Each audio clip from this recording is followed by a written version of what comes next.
Hello everyone, I am Sudhanshu Mahajan. I have secured All India Rank 4 in Engineering Service Examination 2021. Firstly, I would like to give my brief introduction about me. I hail from Jammu City. I did my schooling from St. Peter High School and KNIT Jammu. After that, I joined NIT Srinagar and in Civil Engineering in 2014. After that, I completed my BTech in 2018 and then I started preparing for Engineering Service Examination. I gave my first attempt in 2019. As we know that engineering service examination is a three-stage process. Firstly, I would like to start with prelims. Prelims में क्या होता है, आपको 100 questions करने होते हैं पहले paper में और 150 क्वेश्चंस करने होते हैं सेकंड पेपर में। 100 क्वेश्चंस में आपका नॉन टेक्निकल जो पोर्शन होता है वो डिस्ट्रीब्यूटेड होता है 10 सब्जेक्ट्स के बीच में। मेरे जो कोशिश होती थी कि जैसे मैथ्स, एप्टी और जो सब्जेक्ट्स हैं जो काफ़ी सिक्योरिंग है उनमें कोशिश करूँ मैक्सिमम से मैक्सिमम अचीव कर पाऊँ। और जो बाकी सब्जेक्ट्स हो गए जैसे आईसीटी जिनमें मैं स्ट्रॉन्ग था, जिनमें एफर्ट थोड़ा डालने पर रिवॉर्ड ज़्यादा मिलते थे क्योंकि वो करंट का ही पार्ट हो जाता है। आईसीटी, इंजीनियरिंग ड्राइंग और स्टैंडर्ड क्वालिटी ये काफ़ी सिक्योरिंग सब्जेक्ट्स हैं, तो मैं कोशिश करता था कि उनमें ही फोकस रखूं ताकि बेनिफिट कॉस्ट रेशो मेरी ज़्यादा रहे, मेरा hard work to reward ratio मेरा ज़्यादा रहे। मेरी एक स्ट्रैटेजी रहती थी कि ज़्यादा से ज़्यादा क्वेश्चन अटैम्प्ट कर पाऊँ 100 क्वेश्चन में से, क्योंकि आपको ऐसा तो होगा नहीं कि आपको 80 से 90 क्वेश्चन आते होंगे, आपको 40 से 50 क्वेश्चन ही आते होंगे। तो आपको अपनी ऑप्शंस ऐसे चूज करनी है जिसमें आपको लगता है कि आप दो में से आपको दो में डाउट है तो ज़रूर पकड़िए।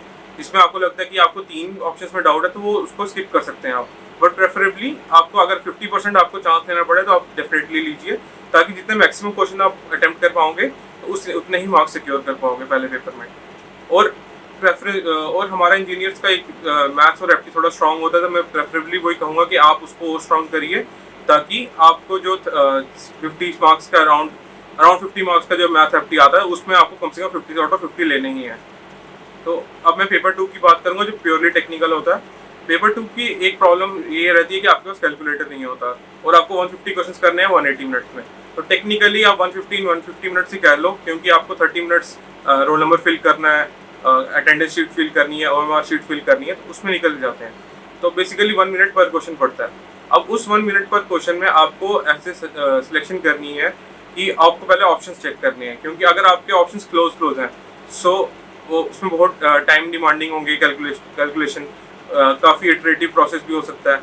तो उससे बेटर है कि आप जैसे ऑप्शंस हैं 2.2 और 2.5, ये काफ़ी क्लोज ऑप्शंस हैं, तो आप क्वेश्चन वैसे सिलेक्ट करिए जिसमें आपके ऑप्शंस का थोड़ा डिफरेंस ज़्यादा हो, ताकि आप अगर अप्रॉक्सीमेट भी लेके चलें तो आप उसको पूरा कर सकते हैं। और दूसरा मैं कहूँगा स्पीड काफ़ी मेंटेन रखिए, क्योंकि आपको 1 मिनट में क्वेश्चन रीड करना है, पढ़ना है और सॉल्व करना है।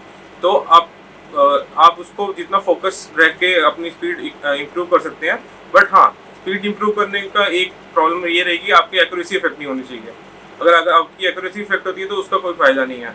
आपको 150 क्वेश्चन से आपको टारगेट रखना चाहिए अराउंड 135 टू 140 तक आप अटैम्प्ट कर दीजिए, और उनमें आपकी एक्यूरेसी अगर 120 तक रहती है तो वो काफ़ी अच्छी एक्यूरेसी मानी जाती है। पेपर 2 की स्ट्रेटेजी एक ये रहती है कि आपको ऑलमोस्ट हर टॉपिक कवर करना है, क्योंकि अगर आप टॉपिक कुछ भी छोड़ते हैं और यूपीएससी उससे क्वेश्चन पूछते हैं। यूपीएससी का यही है कि काफ़ी अनप्रिडिक्टेबल रहता है, तो आपको हर टॉपिक को कवर करना है। और जैसे छोटे टॉपिक जिनको हम जनरली छोड़ते हैं जैसे रेलवे, जियोलॉजी, एयरपोर्ट, और उनसे क्वेश्चंस मोस्टली आते ही आते हैं। काफ़ी इजी क्वेश्चन होते हैं, बेसिक लेवल के होते हैं। अगर आपने उनको एक बार रीड मारा हो तो आप उनको कर सकते हैं आराम से। एक इम्पॉर्टेंट स्ट्रैटेजी ये रहती है कि आपको अपने शॉर्ट नोट्स बनाने हैं। शॉर्ट नोट्स का ये होता है कि आप टेस्ट सीरीज को दीजिए। मैंने जैसे कोचिंग ली मेड इजी से, तो मेड इजी की मैं टेस्ट सीरीज फॉलो करता था, जैसे उनकी सब्जेक्ट वाइज टेस्ट होते थे। तो टेस्ट सीरीज जब आप फॉलो करेंगे तो आपको एक लिस्ट ऑफ क्वेश्चन मिल जाएंगे जो आपसे टेस्ट सीरीज में नहीं हुए। अब उन क्वेश्चंस को आप चेक करिए कि आपका फॉर्मूले में प्रॉब्लम थी या आपको फॉर्मूला भूला या आपको फॉर्मूला आपने पढ़ा ही नहीं है। तो अगर आपने नहीं पढ़ा उसको आप शॉर्ट नोट्स में एंटर कीजिए।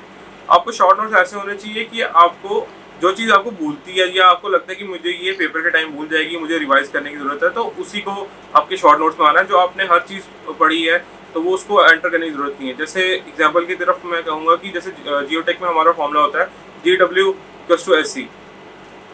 तो उस फॉर्मूले को आपको एंटर करने की ज़रूरत नहीं है आपको अपने नोट्स में, क्योंकि वो फॉर्मूला आपको याद है और आपको पता है कि वो हर जगह वो आपको कभी भूलेगा नहीं। एक चीज़ मैं प्रीलिम्स पॉइंट ऑफ व्यू से ये कहना चाहूँगा कि आपको कुछ स्टैंडर्ड रिजल्ट्स याद रखने हैं। जैसे आपको कुछ स्क्वायर रूट्स या क्यूब रूट्स याद रखने हैं, जिससे आपकी स्पीड बढ़े और आपकी एक्यूरेसी भी मेंटेन रहे।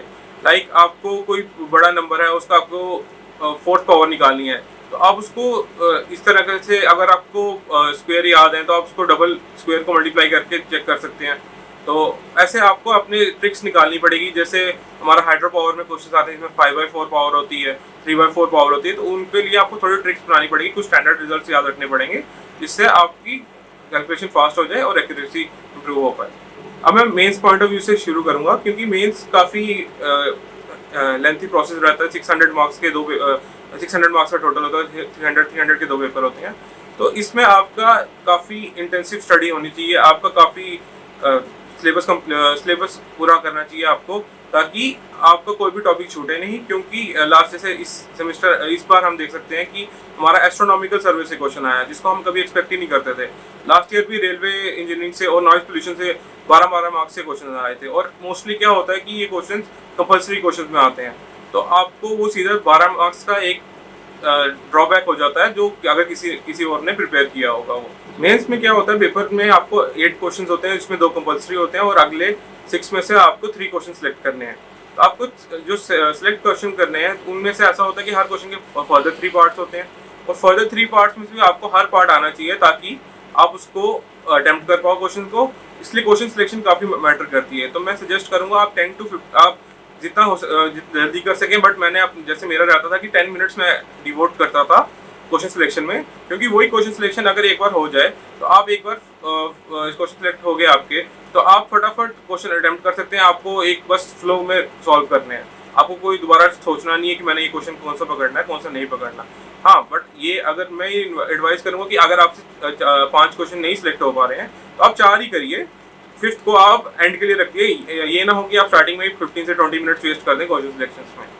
जब आप मेंस की पढ़ाई कर रहे हो या की बुक सॉल्व कर रहे हो, एक जो मेरी रहती थी एडवाइस कि मैं अपने क्वेश्चंस को मार्क कर देता था। लाइक मैं एंड में बुक के या अपनी नोटबुक के एंड में क्वेश्चंस मार्क कर देता था, पेज नंबर लिख देता था और बुक का नाम लिख देता था। इससे क्या होता था कि मैंने एंड के लिए एक क्वेश्चन बैंक तैयार कर लिया था कि मुझे यही क्वेश्चन सॉल्व करने और मुझे इन्हीं क्वेश्चंस को रिवाइज करना है, क्योंकि ये मेरे से क्वेश्चन सॉल्व हो नहीं पाए या मुझे इनमें कोई प्रॉब्लम आई सॉल्व करने में।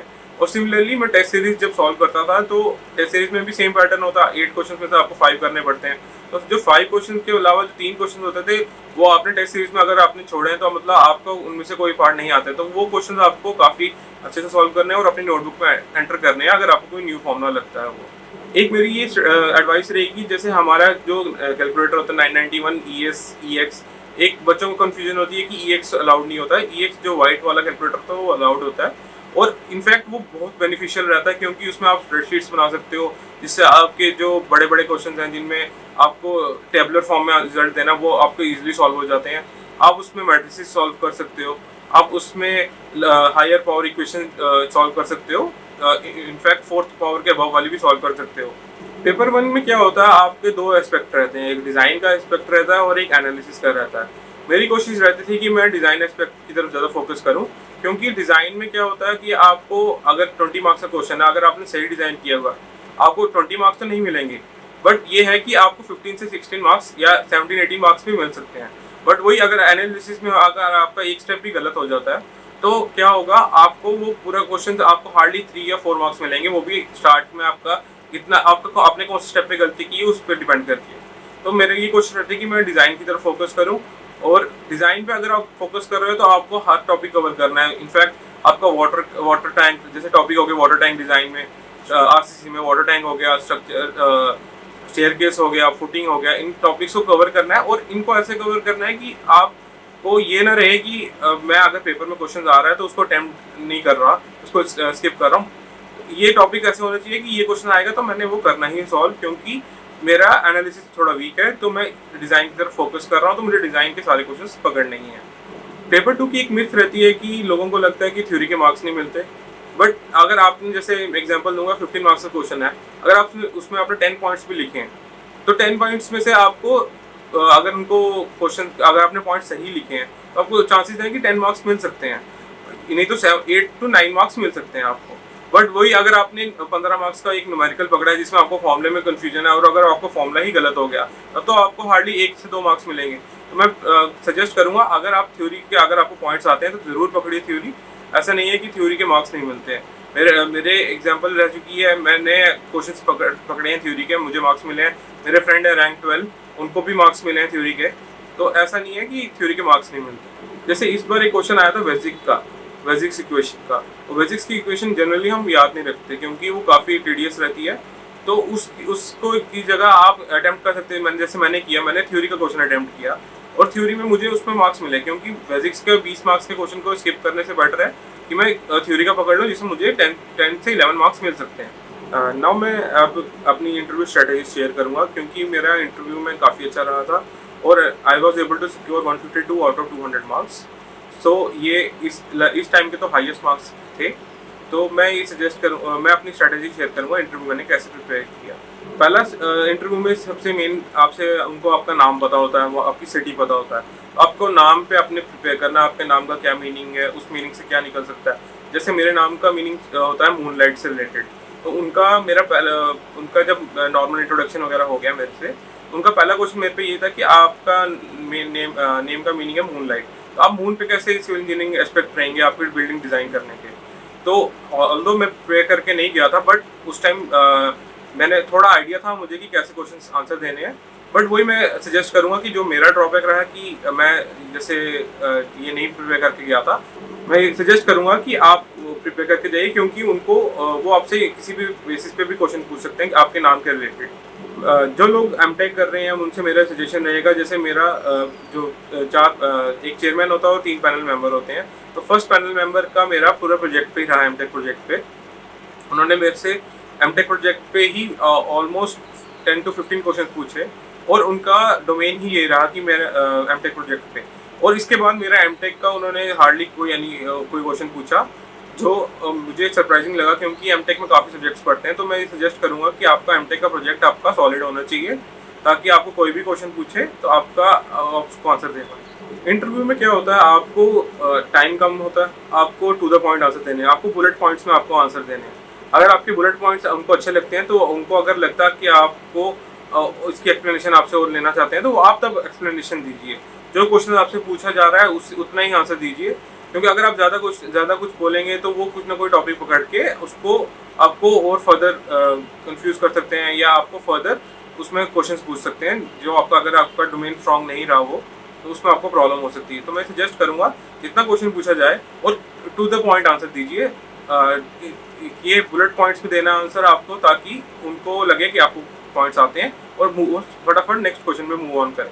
मेरे इंटरव्यू में यही रहा कि मैंने उनको टू द पॉइंट आंसर दिया और मेरे से काफ़ी वाइड रेंज ऑफ क्वेश्चन पूछे, ranging from geotech to fluid to structure, ताकि वो स्विच कर रहे थे टॉपिक, क्योंकि मैं टू द पॉइंट आंसर दे रहा था और जिससे वाइड टॉपिक कवर हुआ और जिससे मुझे हाई मार्क्स मिले। एक और चीज़ मैं कहना चाहूँगा, करंट अफेयर्स में जैसे हो रहा है आज के जो चल रहा है, जैसे हमारे टाइम अभी जैसे यूक्रेन रशिया वॉर चल रही है, तो उस पर काफ़ी क्वेश्चन किसी बच्चे से पूछ रहे थे।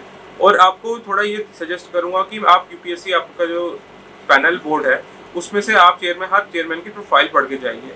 जैसे सुजाता मेहता मैम है, सत्यवती मैम है, आप उन सब की प्रोफाइल पढ़ लीजिए, ताकि आपको पता लगे कि किस रेंज में आपको क्वेश्चंस के आंसर देने हैं और किस रेंज में आपको अवॉइड करने हैं क्वेश्चंस के आंसर्स। एक और स्ट्रैटेजी मैं शेयर करना चाहूँगा जो मेरा इंटरव्यू मुझे लगा काफ़ी इफेक्टिव रहा, वो था कि मैंने लास्ट 3 to 4 ईयर्स की ट्रांसक्रिप्ट्स अपने सीनियर्स से ली थी। उससे क्या होता है कि आपको एक wide range of question bank मिल जाता है, और वो क्वेश्चन बैंक ऐसा रहता है कि आपको हर बंदे की प्रोफाइल अलग होती है, तो आपको एक बहुत वाइड क्वेश्चन बैंक मिलता है जिसमें आपके टॉपिक एमटेक से भी हो सकते हैं, जॉब से भी हो सकते हैं, तो आप उसको काफ़ी अच्छे से प्रिपेयर कर सकते हैं। प्रैक्टिकल लाइफ क्वेश्चन भी हो सकते हैं। जैसे मैंने 3 to 4 ईयर्स का कलेक्ट किया, तो मेरा काफ़ी ये रहा कि काफ़ी टॉपिक्स मेरे कवर हो गए, जिससे मेरा 50 to 60% जो इंटरव्यू रहा वो ऑलमोस्ट मेरा पहले का पढ़ा हुआ ही था, क्योंकि क्वेश्चंस कुछ रिपीटेड भी होते हैं। जैसे लिक्विफेक्शन के प्रोसेस, उनको प्रिवेंशन टेक्निक्स मेरे से पूछा गया, वो काफ़ी रिपीटेड क्वेश्चन रहता है, तो मैंने काफ़ी उसको अच्छे से आंसर दिया, तो वो काफ़ी इंप्रेस हुए इस क्वेश्चन पे। वैसे ही हाइड्रो पावर में types of turbine, centrifugal pumps में कैसे वर्किंग होती है, वाटर हैमर का वर्किंग कैसे प्रिवेंशन करते हैं हम, वो काफ़ी क्वेश्चन रिपीटेड रहते हैं। तो ये क्वेश्चन आप अगर आप पहले ही प्रिपेयर करके जाएंगे तो आपको एक बूस्ट रहता है। अब मैं शेयर करना चाहूँगा अपनी रिवीजन स्ट्रेटेजी।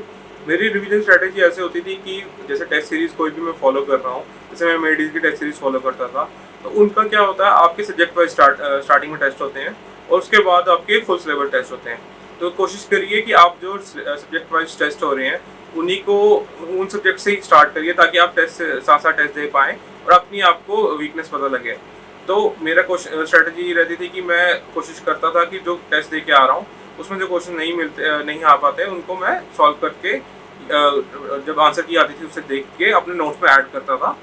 और रिवीजन में एक चीज़ मैं ये कहूँगा, लास्ट के टाइम आपको ऐसा होना चाहिए कि लास्ट 1 वीक में आपके शॉर्ट नोट्स ही रिवाइज होने चाहिए, और कुछ क्वेश्चंस जो आपको लगता है कि टफ, आपको लगता है कि आपको भूल सकते हैं फाइनल डे तक, या फॉर्मूला आपको लगता है कि फाइनल डे तक भूल सकता है, तो आप उसको रिवाइज करिए। ऐसे अगर आप पूरी बुक या नोट अपने नोट्स लेके बैठेंगे तो वो पॉसिबल ही नहीं है कि आप लास्ट वीक में या लास्ट 10 डेज में आपको रिवाइज कर पाएँ। तो मैं ये कहना चाहूँगा कि आपके शॉर्ट नोट्स प्रिपेयर होने चाहिए, क्योंकि शॉर्ट नोट्स काफ़ी इंपॉर्टेंट रोल प्ले करते हैं। जैसे मुझे कोई भी लगता है फैक्ट, जैसे कुछ क्वेश्चंस का जो जैसे active earth pressure on compression में कैसे इफेक्ट करता है, मैंने वो उसको सीधा अपने शॉर्ट नोट्स में ऐड कर दिया था, ताकि अगर मुझे ये क्वेश्चन पेपर में आए तो मेरा क्वेश्चन गलत नहीं होना चाहिए। क्योंकि ये प्रीलिम्स पॉइंट ऑफ व्यू में ये रहता है कि आपके 4 ऑप्शन हैं और फर्दर कई बार होता है कि 1 और करेक्ट, 1 2 3 या करेक्ट, तो आपको चारों ऑप्शन आनी चाहिए। उसके लिए आपको चारों पॉइंट्स आने चाहिए, उसके लिए आपके काफ़ी कॉम्प्रिहेंसिव स्टडी होनी चाहिए। और कॉम्प्रिहेंसिव स्टडी का ये है कि आपको रिवीजन के टाइम भी वो पॉइंट्स याद रहने चाहिए। तो मैं ये कहूँगा कि आप, और मेंस पॉइंट ऑफ व्यू से मैं कहूँगा रिवीजन के टाइम आपने अपने शॉर्ट नोट्स प्रिपेयर करने ही है। एक ही शॉर्ट नोट्स बनने चाहिए प्रीलिम्स और मेंस पॉइंट ऑफ व्यू से, क्योंकि सिलेबस ऑलमोस्ट सेम ही है, बस मेंस का थोड़ा वाइड हो जाता है, प्रीलिम्स में थोड़ा कम सिलेबस होता है।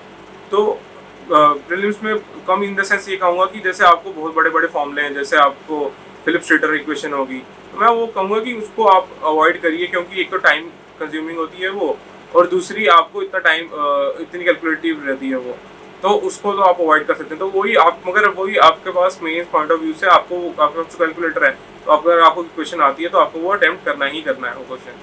तो ये मैं कहूँगा मेन पॉइंट ऑफ व्यू से आपको फॉर्मूले आपके ओके होने चाहिए, और एंड में रिवीजन के टाइम आपको फॉर्मूले रिवाइज करने हैं। और दूसरा जो कुछ क्वेश्चंस या कुछ ट्रिक्स लाइक आपने डिज़ाइन के क्वेश्चन कुछ प्रिपेयर किए हैं उनको रिवाइज कर लीजिए, ताकि आपको पेपर में जब आप जाओगे तो आपको एक पूरा दिमाग में रहना चाहिए क्वेश्चन आपके फॉर्मूले, और आपको क्वेश्चन अगर आप पकड़ रहे हो तो उसमें सोचना ना पड़े, आप फटाफट सॉल्व कर पाएँ उसको। मैं कहूँगा जो फ्यूचर एस्पिरेंट्स है, all the best for this journey, and अपने पे भरोसा रखिए, ज़रूर मिलेगा आपको रिजल्ट।